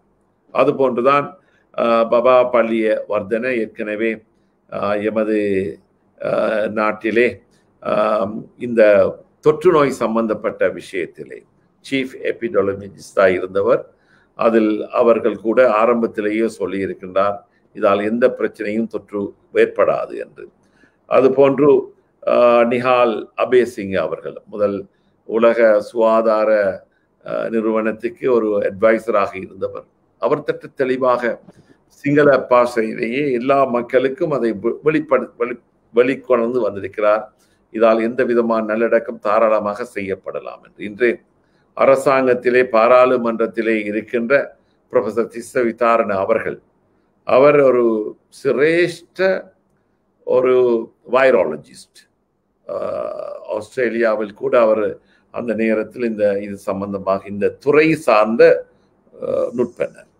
எனவே இப்படிப்பட்ட துறை சார்ந்த நிபுணர்கள் எல்லாம் இந்த துறை, அதாவது தொற்று நோய் சம்பந்தப்பட்டவர்களாக இருக்கலாம் அல்லது இந்த வைரஸ் சம்பந்தப்பட்டவர் துறையாக இருக்கலாம், இதில் சம்பந்தப்பட்ட நிபுணர்கள் திட்ட தெளிவாக சொல்லி இருக்கின்றார்கள், இதால் எந்த பாதிப்பும் வராது. எனவே இவ்வாறு இருக்க இடையிலே உள்ள ஒரு சிலர் சாதாரண ஜேஎம்ஓ என்று சொல்லப்ப JMO என்றால் ஜுடிஷியரி மெடிக்கல் ஆஃபீஸ். இப்போது கூட டாக்டர் சொன்னார், அதாவது ஒவ்வொரு ஆஸ்பத்திரியிலும் பிரேத பரிசோதனைக்காக அவர்கள் கோஸ் ஆஃப் டெத், அதாவது எதால் இறந்தார்கள் என்ற விஷயங்கள் அல்லது சட்ட பிரச்சனை வருகின்ற நேரத்திலே அந்த பிரேதத்தை அவர்கள் ஆய்வு செய்து அறிக்கை கொடுக்கின்ற டாக்டர் அவர்கள் இந்த நிபுணத்துவம் பெற்றவர்கள் அல்ல.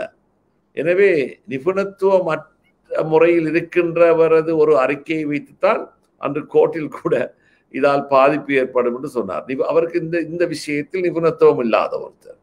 வெறுமனே உங்களுக்கு தெரியும், டாக்டர் ஷாஃபி அவர்களுக்கு ஒரு அநீதி குருநாகலையிலே நடக்கின்ற பொழுது எந்த அளவுக்கு சில வைத்தியர்கள் கூட இது சாத்தியப்படாத ஒரு பொய் என்று தெரிந்தும் அவர்கள் இனவாத அடிப்படையிலே அவருக்கு கொடுக்கப்பட்ட அந்த விஷயங்கள் இருக்கின்றது. எனவே இவ்வாறான ஒரு சூழ்நிலையில்தான் நாங்கள் இந்த விஷயங்களை முகம் கொடுத்து கொண்டிருக்கின்றோம். எனவே இதை நாங்கள் விடாது எங்களது இந்த அமைதியான அஹிம்சை அடிப்படையிலே இந்த விஷயங்களை நாங்கள் நாடளாவ உலகளாவ இந்த விஷயங்களை உணரச் செய்யப்பட்டு நாங்கள் இதை வெற்றி காண்பதற்காக முயற்சித்துக் கொண்டிருக்கின்றோம்.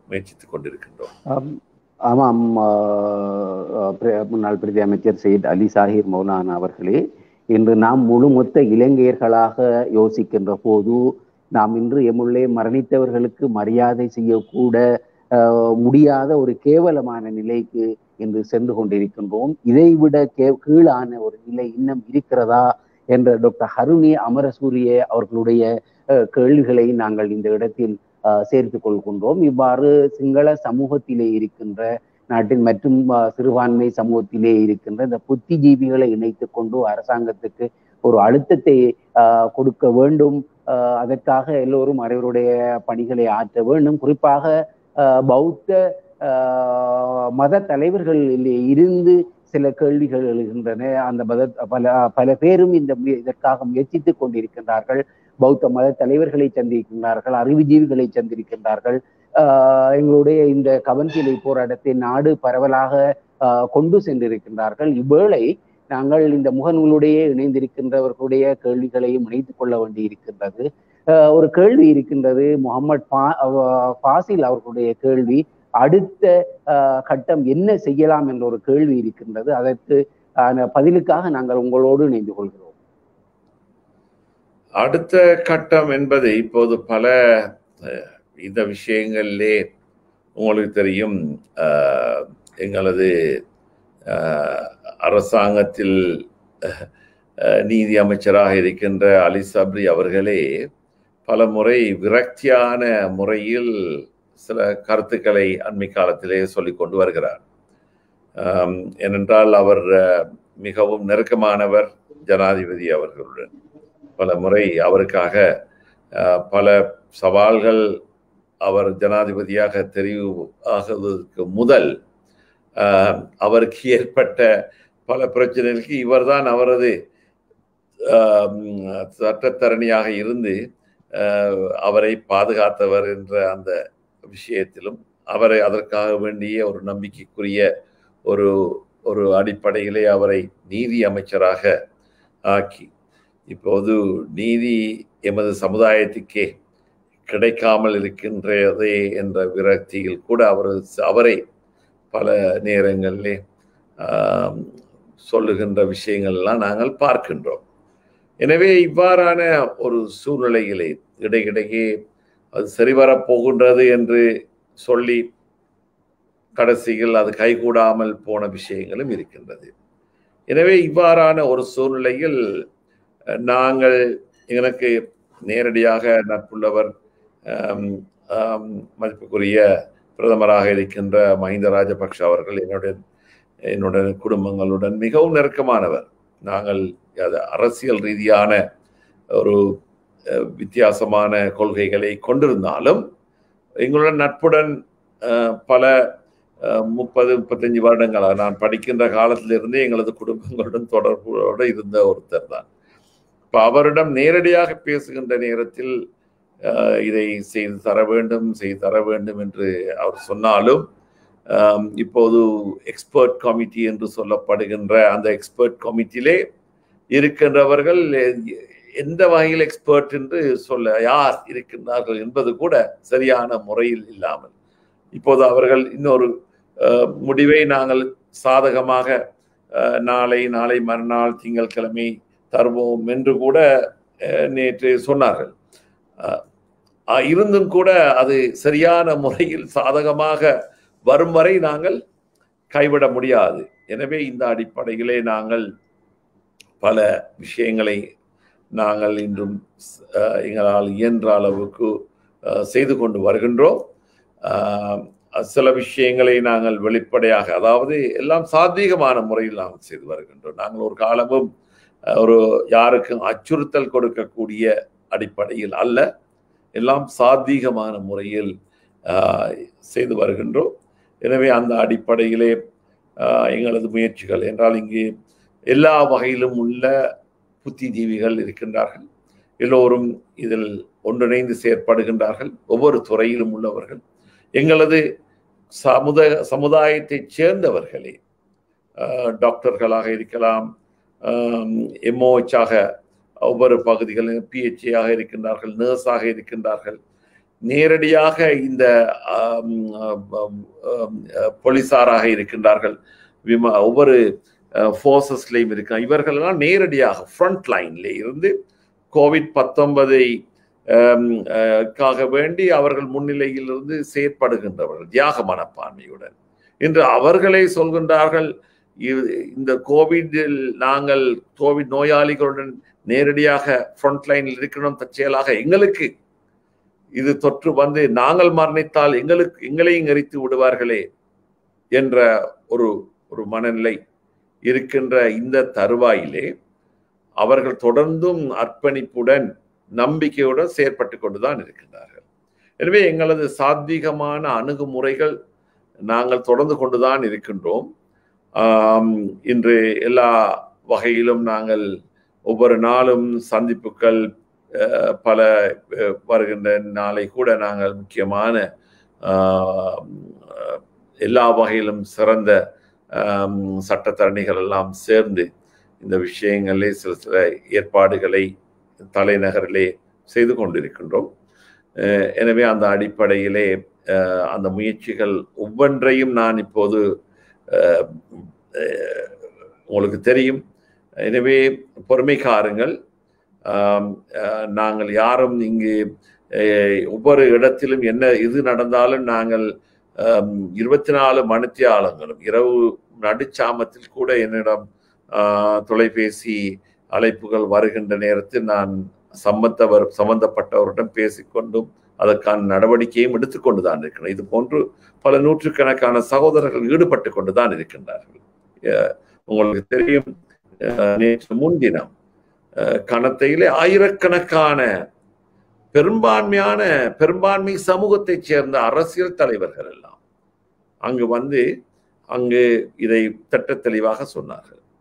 எனவே இப்போது என்னை பொறுத்தவரையில் நான் வெள்ளை துணி போராட்டம் ஆரம்பித்தது நாங்கள் இது எந்த அரசியல் கலப்புகளுக்காகவோ அரசியல் நிறங்களை காண்பதற்காக அதற்காகத்தான் வெள்ளை துணியை கட்டினோம். அது எங்களோட சம்பந்தப்பட்ட கஃபன் அடிப்படையில் இருக்கின்ற அதே நேரத்தில் எங்களது அந்த குழுவிலே எல்லா மதத்தை சார்ந்தவர்களும் இருக்கின்றார்கள். அதனால் நாங்கள் எல்லோரும் அந்த தீர்மானத்தை எடுத்து அதை நாங்கள் ஆரம்பித்த விஷயம் என்று பரவலாக எமது எல்லா ஊர்களிலும் நாளை மறுநாள் இவெல்லாம் மிகவும் இன்று உலக நாடுகள் எல்லா இடத்திலும் அது பரவிக்கொண்டு அதுக்கு அந்த வெள்ளை துணிக்கு பயப்படுகின்ற ஒரு விஷயத்தையும் பார்த்தோம். நாங்கள் கட்டுகின்றோம், அவர்கள் வந்து கலட்டுகின்றார்கள். எனவே அது இவ்வளவுதான் கலட்டினாலும் அதை நாங்கள் எல்லா வகையிலும் எங்களது இந்த அகிம்சை போராட்டம் எங்களது அடிப்படை உரிமையை அடையும் வரை நாங்கள் தொடர்ந்து கொண்டே இருப்போம் என்பதைத்தான் இங்கு திட்ட தெளிவாக நான் சொல்லிக்கொள்ள விரும்புகின்றேன். அது எவ்வாறு என்ன அடிப்படையில் என்ற அந்த விளக்கங்களை இப்போது தவிர்த்து கொள்ள விரும்புகின்றேன். ஆமாம் மௌலானா அவர்களே, நாங்கள் மிகவும் பெருமதியான ஒரு நேரத்திலே நேர்களோடு இணைந்திருக்கின்றோம். குறிப்பாக இலங்கை சுதந்திரம் அடைகின்ற போது இலங்கை ஆசியாவிலே ஜப்பானுக்கு அடுத்த நாடாக இருந்தது. அதற்கு பங்களிப்பு செய்தது சுதந்திர நீதித்துறை முக்கியமான பங்களிப்பு செய்திருந்தது. இன்றைய காலகட்டத்திலே நீதித்துறை மீது பொதுமக்கள் மீது என்னுடைய நம்பிக்கைகள் இழந்திருக்கின்றது. இவ்வேளை நாங்கள் ஒருவருடைய கேள்வியோடு இணைந்து கொள்கின்றோம். ஜவுஃபர் ஜமால்டீன் அவர்களுடைய கேள்வி இருக்கிறது. மௌலானா அவர்களே, இனி வரும் காலங்களிலே சுயாதீனமான வைத்தியத்துறையும் சேர்ந்துதான் நம் நாட்டில் எரியூட்டப்படுகிறது என்று எண்ண தோன்றுகின்றது. அவ்வளவுக்கு மாறிப்போக்கி கொண்டிருக்கின்றது இந்த நிலைமை என்று பதிவு செய்திருக்கின்றார். இந்த கேள்விகளுக்காக உங்களோடு நாங்கள் இணைந்து கொள்கிறோம். இது சில இடங்களிலே உள்ள அதிகாரிகள், அது எல்லோரும் ஒரே மாதிரி நாங்கள் அளவிட முடியாது. கருணை உள்ளவர்கள் சில இடங்களில் எங்களது மக்களுக்கு காருண்யமான முறையிலே இந்த விஷயங்களை புரிந்து கொண்டு செயலாற்றுபவர்களும் இருக்கின்றார்கள். ஒரு சிலர் கடும்போக்கோடு செயற்படுபவர்களும் இருக்கின்றார்கள். ஆனால் மருத்துவத்துறையோ எல்லா துறைகளும் தான், நீதித்துறையாக இருக்கலாம், கல்வி சேவையாக இருக்கலாம், எல்லா துறைகளிலும் இன்று பல சவால்கள் எங்களது சமூக மக்களுக்கு, எமது இளைஞர்களுக்கு, எதிர்காலத்துக்கு. எனவே பல சவால்கள் வருகின்ற நேரத்தில் அதற்கு ஒரு முடிவு காணுகின்ற நேரத்தில் இன்னும் ஒரு பிரச்சனை வருகிறது.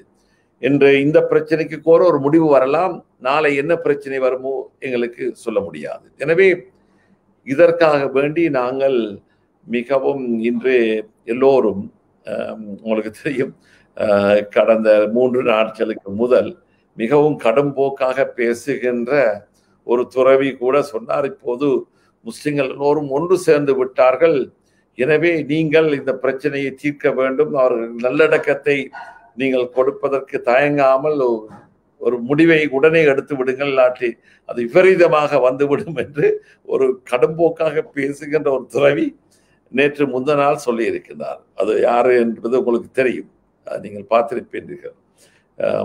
எனவே அவ்வாறான அடிப்படையிலும் அவர்களே வந்து சொல்லக்கூடிய அளவுக்கு அவர்களே தான் அரசாங்கத்தை இது செய்யக்கூடாது என்று சொன்னவர்களும் இருக்கின்றார்கள். இப்போது இது இவ்வாறு எல்லோரும் ஒன்று சேர்ந்தார்கள் என்றால் அது எப்படிப்பட்ட விபரீதங்களை விளைவிக்குமோ தெரியாது. எனவே அவர்களுக்கு இந்த நல்லடக்கம் செய்கின்ற விஷயம் விஞ்ஞான ரீதியாக பிரச்சனை இல்லாவிட்டால் உடனே அந்த விஷயத்தை அவர்களுக்கு அனுமதி கொடுங்கள், இதை இழுத்து கொண்டு போக வேண்டாம் என்று அந்த கடுமையான முறையில் சொல்கின்றவர் இன்று இவ்வாறான ஒரு கருத்தை நேரடியாக முந்த நாள் சொல்லி இருக்கின்றார். இது இவ்வாறான நிலைகள் வருகின்ற ஒரு சொல்லுங்கள். ஆமாம், சொல்லுங்கள் சொல்லுங்கள் சர்மன் அவர்களே, நீங்கள் தொடருங்கள். எனவே அந்த அடிப்படையில் இருக்கின்ற விஷயங்களை நாங்கள் எங்களது அணுகுமுறைகளை எல்லார் மத்தியிலும் நாங்கள் எங்கள் நியாயபூர்வமான முறையிலே நாங்கள் எந்த விதமான அச்சுறுத்தல்களையும் தரக்கூடியவர்கள் அல்ல நாட்டுக்கோ எந்த விஷயத்துக்கோ என்றால் ஜனாதிபதி அவர்களே சொல்லியிருக்கின்றார்கள், உலக ரீதியாக அங்கீகரிக்கப்பட்ட ஒரு மார்க்கத்தை உள்ளவர்கள்தான் எமது நாட்டில் வாழ்கின்றார்கள், அவர்களது நியாயமான கோரிக்கைகள் உரிமைகளுக்கு நாங்கள் பாதுகாத்து கொடுப்பது எங்களது கடமை என்றுதான் ஜனாதிபதி அவர்கள் சொல்லியிருக்கின்றார்கள். எனவே தேர்தல் வெல்வதற்காக அவர்கள் இவ்வாறான விஷயங்களை அந்த நேரத்தில் அவர்களது ஆதரவாளர்கள் எங்களை பற்றி பிழையான முறையில் சொன்னாலும், ஆனால் இஸ்லாம் என்பது ஒரு சாத்வீகமான விஞ்ஞான ரீதியாக அங்கீகரிக்கக்கூடிய எல்லா வகையிலும் எந்த அச்சுறுத்தல்களும் நாட்டின் இறைமைக்கு வர முடியாத ஒரு மக்கள் தான் நாங்கள் இங்கு இருக்கின்றோம் என்பதை திட்ட தெளிவாக, ஏனென்றால் உங்களுக்கு தெரியும், அவர்களுக்கும் தெரியும், அந்த துரதிர்ஷ்டவசமான அந்த உயிர்த்த ஞாயிறு பிரச்சனையில் சம்பந்தப்பட்ட அந்த ஒரு சில அந்த இவர்களது நடவடிக்கை எமது நாட்டுக்கு சம்பந்தப்படாத ஒரு வெளி அமைப்புகளுடன் உள்ளதாக அவர்கள் சொன்னாலும் அந்த விஷயங்களுக்கு முஸ்லிம்களுக்கு எந்த விதமான உடன்பாடோ இல்லை. நாங்கள் இஸ்லாத்திலே அடக்குமுறைக்கோ இவ்வாறான வன்முறைக்கு வழியே இடமே இல்லை. There's no place in Islam for violence, extremism என்று நாங்கள் வெளிப்படையாக சொல்லியிருக்கின்றோம். எனவே அந்த அடிப்படையிலே நாங்கள் இந்த விஷயங்களை அவர்கள் இன்றோடு புரிந்து கொண்டிருக்கின்றார்கள். எனவே அந்த விஷயங்களிலே நாங்கள் ஒவ்வொரு விஷயங்களிலும் அவதானத்துடன் செயற்படுங்கள் என்ற அடிப்படையில் நாங்கள் எல்லா வகையிலும் எவ்வளவு சவால்கள் மத்தியிலும் நாங்கள் சகிப்புத்தன்மை என்றால் அவர் எல்லாரையும் விட அதிகப்படியான சகிப்புத்தன்மையுடன் இந்த விஷயங்களில் முகம் கொடுத்து கொண்டிருக்கின்றோம். ஆமாம், கடந்த 200 வருட காலமாக இலங்கையிலே முஸ்லிம்களுக்கு எதிராக நடந்து வருகின்ற வன்முறைகளை முகம் கொள்வதற்காக இளைஞர்களை ஜனநாயக வழியிலே அபோரிக்கின்ற முஸ்லிம் தலைமைகள், மத பெரியார்கள் வழிநடாத்தி கொண்டிருக்கின்றார்கள். கடந்த மர்ஹூம் அஷ்ரப் அவர்கள் தன்னுடைய சமூகத்தை ஒரு மிக இக்கட்டான நிலையிலே அவர் ஜனநாயகத்தின் திருப்பி விட்டதற்காக அவருடைய பணிகள் இங்கே பதிவு செய்யப்பட வேண்டி இருக்கிறது. இவ்வேளை நாங்கள் இறுதியான ஒரு கேள்வியோடு இணைந்திருக்கின்றோம். முசாத் நாவு தம்பி அவர்களுடைய கேள்வி, எதிர்ப்பு ஆர்ப்பாட்டம் மூலம் இதனை வெற்றி பெற முடியுமா என்ற ஒரு கேள்வி இருக்கிறது. அந்த கேள்வி உங்களுக்காக சமர்ப்பிக்கப்படுகிறது. எங்களை பொறுத்தவரையில் வெற்றி எதுவென்றால், இதன் மூலமாக ஒரு பெரியதொரு பாரிய அலையை எங்கள் மக்கள் மத்தியிலே ஏற்படுத்தி இருக்கின்றோம். ஒற்றுமை ஊடாக பார்க்கின்றோம். ஏனைய சமூகங்கள் எங்களுடன் சேர்ந்து இதில் பங்கேற்றக்கூடிய ஒரு நிலைமையை ஏற்படுத்தி இருக்கின்றோம். அதை எல்லா வகையிலும் அது பெரியதொரு வெற்றி. இதை மற்றவர்கள் இன்று புரிய ஆரம்பிக்கின்றார்கள், ஆராய ஆரம்பித்திருக்கின்றார்கள். இதில் எந்த விதமான சாதக பாதகங்கள் இருக்கின்றது என்பதை உணர ஆரம்பிக்கின்றார்கள்.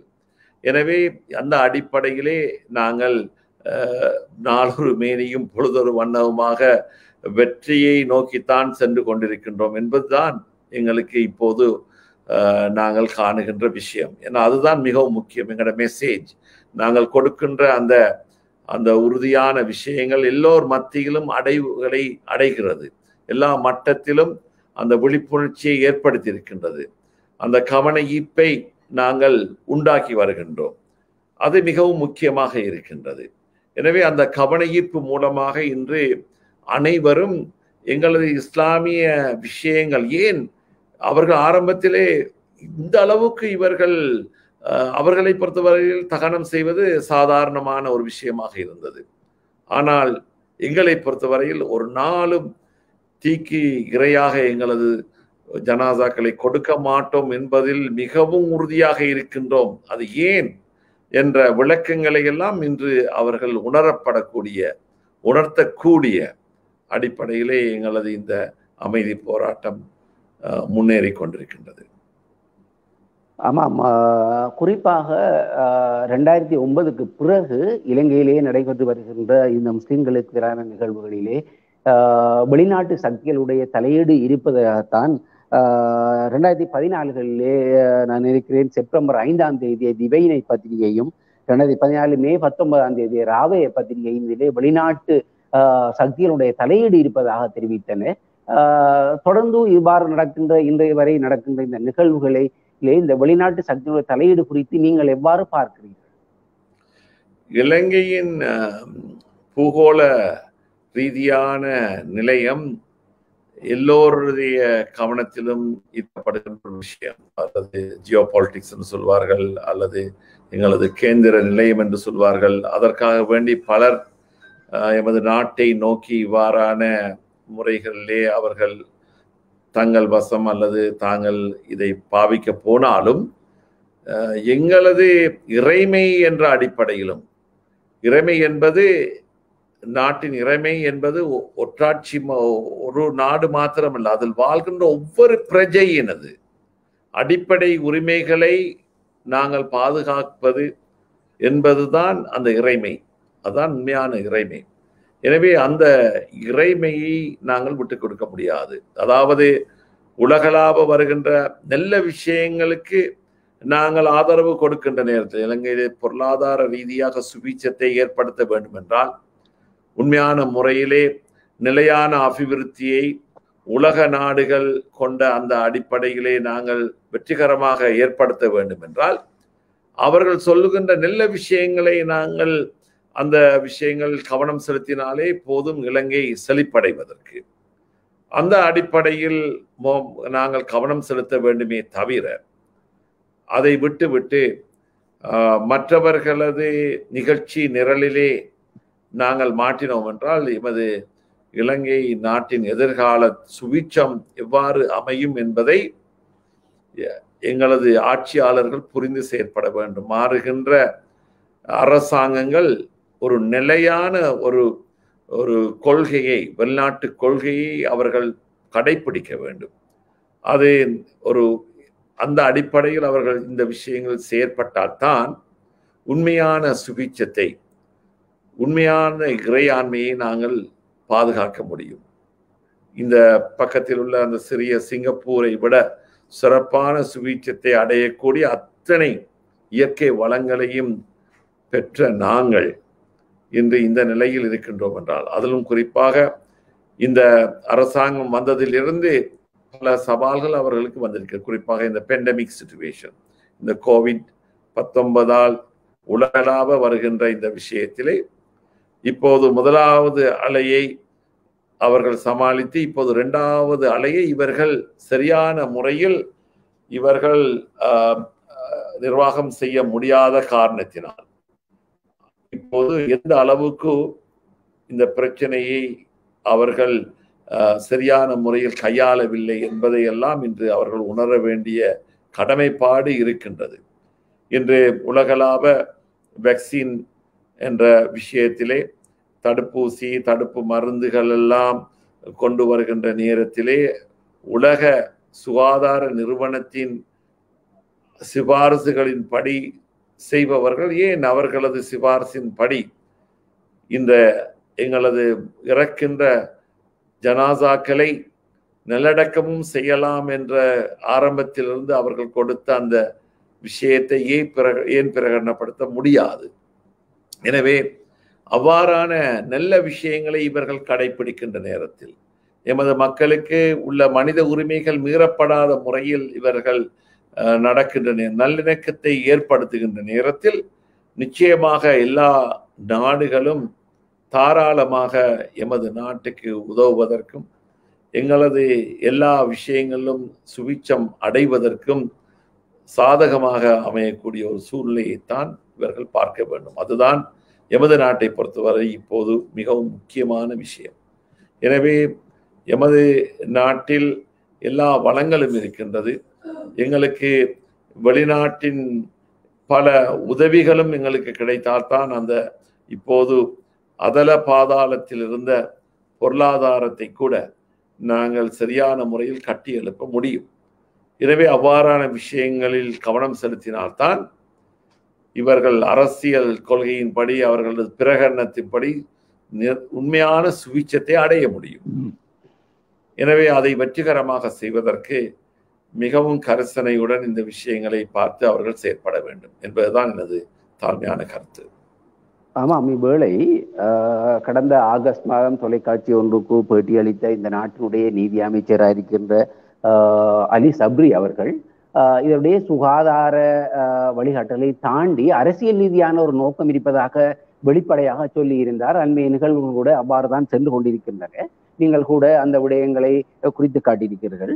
எனவே இது அரசியல் ரீதியான ஒரு பிரச்சனையை நாங்கள் எங்களுக்கு இருக்கின்ற அரசியல் வளங்களை பயன்படுத்தி ஏன் முடிவுக்கு கொண்டு வர முடியாமல் இருக்கிறது என்பது குறித்து நீங்கள் எவ்வாறு பார்க்கிறீர்கள்?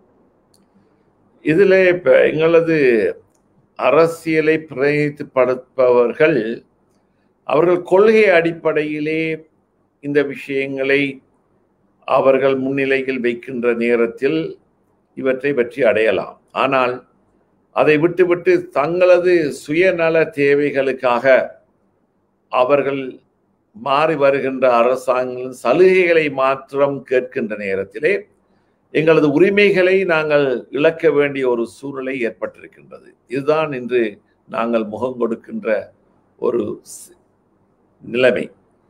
இந்த 20வது திருத்த சட்டத்தில் கூட அவர்கள் வாக்களித்தவர்கள் இதை ஒரு கண்டிஷனாக போட்டு அன்று அதை பெற்றால்தான் நாங்கள் செய்வோம், இல்லாவிட்டால் எங்களை விட்டு விடுங்கள் என்று சொல்லி இருந்தால் நிச்சயமாக இவ்வாறு இவர்கள் அந்த அடிப்படை இல்லாத காரணத்தினால்தான் இன்று எமது மக்கள் இன்று அரசியல் பிரதிநிதிகள் இருந்து நம்பிக்கை இழந்தவர்களாக இருக்கின்றார்கள்.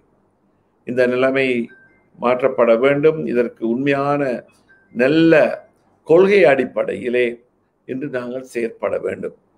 அது எங்களது உரிமை சார்ந்த விஷயங்கள், எங்களது இருப்பு சம்பந்த விஷயங்கள், எமது எதிர்கால சந்ததியினது எதிர்கால விஷயங்களை சரியான முறையில் நாங்களும் இலங்கையர்கள். எனவே இந்த முழு இலங்கைக்கும் நாங்கள் எந்த விதமான அச்சுறுத்தல்களையும் ஏற்பட போடுபவர்கள் அல்ல. ஆக்கப்பூர்வமான முறையில் தான் நாங்கள் இருக்க தயாராக இருக்கின்றோம்.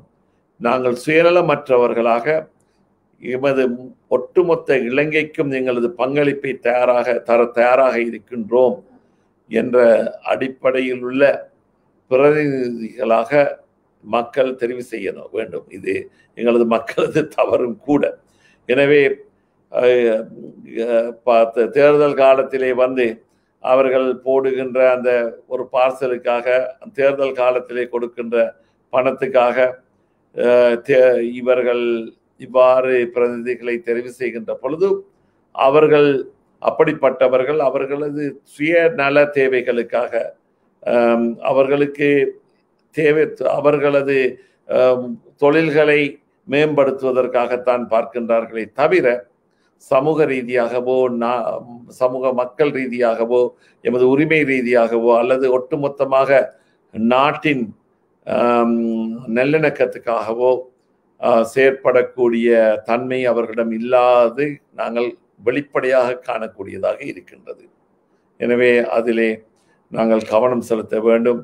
எனவே அந்த அடிப்படையில் எங்களது பிரதிநிதித்துவம் ஒரு பொறுப்புணர்ச்சியுடன் வெளிப்படைத்தன்மையுடன் அவர்களது கடமைகளை ஆற்ற வேண்டும். அது முக்கியம். ஆமாம், இன்றைய விடயங்கள் எதிர்வருகின்ற மாகாண சபை தேர்தலை எதிர்நோக்கியதாக இருக்கிறதாக பொதுமக்களுடைய பார்வை இருக்கிறது. இது குறித்து நீங்கள் எதை தெரிவிக்க விரும்புகிறீர்கள்? எந்த தேர்தலாக வந்தாலும் சரி, மக்கள் இனிமேல் அவர்களது வாக்குரிமை மூலமாக தங்களது பிரதிநிதித்துவத்தை கொடுக்கின்ற நேரத்தில் மிகவும் அவதானமாக நிதானமாக அவர்கள் இந்த விஷயங்களில் ஈடுபட கடமைப்பட்டிருக்கின்றார்கள். எனவே அதை உரிய முறையில் அவர்கள் சிந்தித்து செயலாற்ற வேண்டும். எனவே அந்த அடிப்படையில் அவர்களது அந்த வாக்குரிமையை பாதுகாக்க அவர்கள் அதை பெறுமதியாக ஆக்க அவர்கள் பழகிக்கொள்ள வேண்டும். அதுதான் முக்கியமான ஒரு விஷயம். ஆமாம், மிக இக்கட்டான ஒரு நேரத்தில் நாங்கள் இணைந்து கொள்கின்றோம். இந்த வேளை அரசியல்வாதிகளும் அறிவுஜீவிகளும் சமூக தலைவர்களும் சமூக மட்ட தலைவர்களும் மத தலைவர்களுமாக அனைவருடைய பங்களிப்பை பதிவு செய்து ஒரு நல்ல ஒரு புதிய இலங்கையை கட்டியெழுப்ப தேவை இருக்கின்றது. இவ்வேளை நாங்கள் புதிதாக சிந்திக்கின்ற, நியாயமானதாக தர்க்கரீதியாக சிந்திக்கின்ற ஒரு நல்ல ஒரு எதிர்கால இலங்கை கட்டியெழுப்ப வேண்டிய, எல்லோரும் சமமாக மதிக்கின்ற ஒரு இலங்கை கட்டியெழுப்ப வேண்டிய ஒரு தேவை இருக்கின்றது. இவ்வளவு நேரமும் மிகவும் பெருமதியான உங்களுடைய நேரத்தை தந்து இந்த விடயங்களுக்காக நீங்கள் மிக அர்ப்பணிப்புடன் செயற்பட்டு கொண்டிருக்கின்ற இந்த நேர்காணலே கலந்து கொண்டது எமக்கு மிகவும் பயனுள்ளதாக இருக்கின்றது. மிக குறிப்பாக நாங்கள் இந்த நிகழ்வின் முடிவுக்கு வந்திருக்கிறோம். இறுதியாக நீங்கள் இந்த முகநூல் ஊடாக இணைந்திருப்பவர்களுக்கு ஒன்று சொல்லுவதாக இருந்தால் அது எதுவாக இருக்கும்? முக்கியமாக இந்த காலகட்டத்திலே எமது மக்கள் நடக்கின்ற நிலைமைகளை பார்த்து மிகவும் மனக்குமுறல்களுடன் இருக்கின்றார்கள், உணர்ச்சி வசப்பட்ட நிலையில் இருக்கின்றார்கள். எனவே இந்த காலகட்டத்திலே குறிப்பாக இளைஞர்கள், பெரியோர்கள் அனைவரும் பொறுமை காத்து சகிப்புத்தன்மையுடன் நாங்கள் இங்கு இயலுமான முறையில் இந்த விஷயங்களை நல்ல தீர்வு தருவதற்காக முயற்சித்துக் கொண்டிருக்கின்றோம். எனவே அந்த அடிப்படையிலே நீங்கள் பொறுமை காருங்கள். ஆனால் எங்களது போராட்டத்திலே சாத்வீகமான போராட்டத்திலே ஈடுபடுங்கள், சாத்வீகமான அடிப்படையிலே. அத்துடன் நான் ஏற்கனவே சொல்லியபடி உங்களால் இயன்ற அளவுக்கு ஏனைய சமூக பெரியார்களுடன், துறவிகளுடன், நண்பர்களுடன், புத்திஜீவிகளுடன் உங்களது தொடர்புகளை ஏற்படுத்தி எங்களது உண்மையான நல்லிணக்கத்தை பேணுவதற்காகவும் எங்களது ஏன் இவ்வாறான முறைகளிலே நாங்கள் இந்த விஷயங்களில் ஈடுபடுகின்றோம், கேட்கின்றோம், எங்களது அடிப்படை உரிமை, எங்களது மார்க்க கடமை, அதில் எந்த அளவுக்கு ஏனைய மதங்களுக்கு நாங்கள் மதிப்பளித்து சமாதான சகவாழ்வுக்கு நாங்கள் என்றும் ஒத்துழைப்பாக இருக்கின்றோம் என்பதையெல்லாம் சரியான முறையில் அவர்களுக்கு புரிந்துணர்வை ஏற்படுத்தக்கூடிய அளவு, நல்லிணக்கத்தை ஏற்படுத்தக்கூடிய அளவுக்கு எங்களது ஒவ்வொருத்தரும் இன்று செயற்பட கடமைப்பட்டிருக்கின்றோம். எங்களுக்கு இக்கட்டான சூழ்நிலைகள் வருகின்ற நேரத்திலே அந்த நேரத்தில் அந்த விஷயங்களை மிகவும் புரிந்துணர்வுடன், மிகவும் உணர்ச்சி வசப்படாமல், மிகவும் சைப்புத்தன்மையுடன் நாங்கள் சில விஷயங்களில் ஈடுபட கடமைப்பட்டிருக்கின்றோம். நாங்கள் இப்போது கூட அரசாங்கத்துடன் எல்லா விஷயங்களையும் எல்லா வகையிலும் ஜனநாயக அடிப்படையிலே எங்களது கருத்துக்களை அவ்வப்போது அவர்கள் புரியக்கூடிய அளவுக்கு நாங்கள் அவர்களிடம் பேசிக்கொண்டுதான் இருக்கின்றோம், விஷயங்களை அறிவித்து கொண்டுதான் இருக்கின்றோம். எனவே அவர்களுக்கும் தெரியும். அவர்கள் கூட இன்று இந்த விஷயத்தை மீண்டும் அமுல் நடத்த வேண்டும் என்று நினைத்தாலும் அதில் அவர்களே போட்ட பொறியிலே அவர்கள் மாட்டப்பட்டது போன்ற ஒரு நிலைமைகளையும் இன்று நாங்கள் ஊகிக்கக்கூடியதாகவும் இருக்கிறது. எனவே இந்த சிக்கல்களை நீக்குவதற்கும் நாங்கள் பிரயத்தனம் எடுக்கிறோம். எனவே அந்த அடிப்படையில் நாங்கள் ஒவ்வொரு விஷயங்களிலும் நாங்கள் கவனமாக செயற்பட்டு கொண்டிருக்கின்றோம். மிகவும் பொறுப்புணர்ச்சியுடன் இந்த விஷயங்களை நாங்கள் முகம் கொடுக்க வேண்டும். எங்களது உலமாக்கள், எங்களது பெற்றோர்கள், தாய்மார்கள், சகோதரிகள், உங்களது கருத்துக்களை எப்போதும் எமது பெருமானார் ஸல்லல்லாஹு அலைஹி வஸல்லம் காட்டி தந்த வழிமுறைகள் இருக்கின்றது. எனவே அந்த அடிப்படையிலே நாங்கள் ஒரு உண்மையிலேயே எல்லார் மத்தியிலும் சாந்தி மார்க்கம், சமாதான ரீதியான முறையில் அனுப்புபவர்கள். எனவே எங்களது நம்பிக்கை எப்போதும் இறைவன் உதவியால் அது விஞ்ஞான பூர்வமாக நிரூபிக்கக்கூடிய அடிப்படையில் தான் இருக்கின்றது. எனவே நாங்கள் புதிதாக ஒரு உரிமையை கேட்கவில்லை. நாங்கள் 15 நூற்றாண்டு காலத்துக்கு மேலாக நாங்கள் அனுஷ்டித்து வந்த அந்த உரிமை இன்று மறுக்கப்பட்டிருக்கிறது. அதை மீண்டும் பெறுவதற்கான ஒரு வெளிப்பாடுதான் இன்று அஹிம்சையான முறையில் நாங்கள் இன்று கேட்கின்ற விஷயங்கள். எனவே அவை வெற்றி பெற வேண்டும் என்று பிரார்த்திப்பதுடன் நீங்களும் பொறுப்புணர்ச்சியுடன் சகிப்புத்தன்மையுடன் உங்களது ஒத்துழைப்பை தாருங்கள் என்று அன்பாய் கேட்டுக்கொள்ள விரும்புகின்றேன். ஆமாம், இவ்வேளை இளைஞர்களை சாத்வீகமான வழிகளில் நம்பிக்கை விடுவதற்காக முஸ்லிம் தலைமைகளும் அரசியல்வாதிகளும் அறிவியல்களும் மார்க்க பெரியோர்களும் ஆற்றுகின்ற பங்களிப்பு பெருமும் மதிக்கத்தக்கதாக இருக்கின்றது, பலப்படுத்தப்பட வேண்டிய, மேம்படுத்த வேண்டியதாக இருக்கின்றது. இவ்வேளையிலும் கூட சற்று முன் கூட காத்தாங்குடி பள்ளிவாசல்கள் சம்மேளனம் மற்றும் மட்டக்களப்பை மையமாக கொண்ட ஜாமியு சலாம் பள்ளிவாசல் தலைமையிலான சம்மேளனங்கள் இந்த அட்டாளைத்தேனி மற்றும் ஏனைய இடங்களில் இருக்கிற இந்த ஜனாசாக்கள் அடக்கம் செய்வது குறித்த கலந்துரையாடல்களில் மும்முரமாக ஈடுபட்டிருப்பதாக தகவல் வந்து கொண்டிருக்கின்ற சையத் அலி சாஹிர் மௌலானா அவர்கள் கூட அந்த உரிய சுகாதார வட்டாரங்களோடு தொடர்பிலே இருக்கின்றார். எவ்வாறாவது இந்த ஜனாசாக்கள் அடக்கம் செய்வதற்கான வழிகள் திறக்கப்பட வேண்டும் என்பதற்கான மும்முரமான முயற்சிகளிலே இருக்கின்றோம்.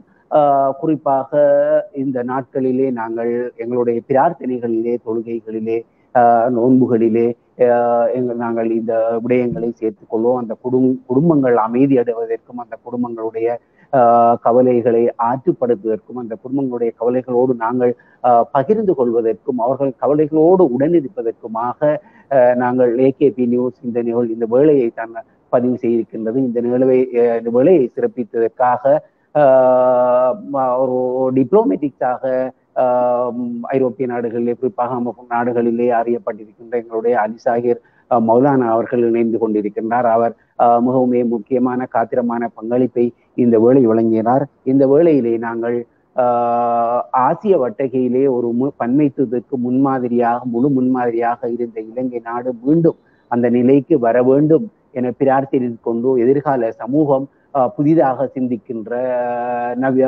தர்க்கபூர்வமாக சிந்திக்கின்ற ஒரு ஒரு பன்மைத்துவம் உள்ள ஒரு இலங்கையை கட்டிக்கொள்வதற்கு நாங்கள் அனைவரும் பங்களிப்பு செய்ய வேண்டும். என தெரிவித்துக் கொண்டு ஏகேபி நியூஸ் சார்பாக இர்ஃபான் யூசுப் லப்பே அவர்களோடு விடைபெறும் நான் ஹாசிம் சாலி. நன்றிகள் நன்றிகள் ஆயிரம்.